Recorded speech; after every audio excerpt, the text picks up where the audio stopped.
qui est incroyable, c'est que les mêmes RTE qui disaient en 2017 qu'on allait baisser la consommation d'électricité, ils disent aujourd'hui qu'à l'horizon 2050, ça va augmenter de 36%.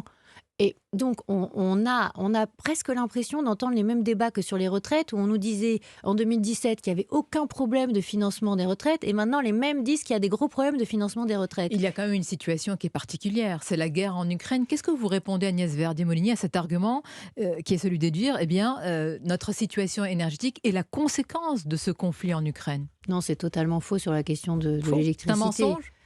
C'est une facilité politique, c'est-à-dire qu'en gros, c'est facile de charger la guerre en Ukraine, de se dire que les Français comprennent pas tout. Mais là, vous voyez, j'ai sous les yeux une note qu'on va publier tout à l'heure.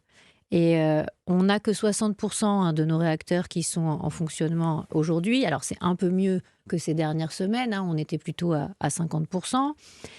On est passé cette semaine, ces dernières semaines-là, de 34 à 37 gigawatts sur la capacité, alors que la consommation en pointe, elle passe de 67 à 72 gigawatts. On sait qu'on peut avoir des pointes à 100 gigawatts. On les a déjà eues en 2012, en février 2012.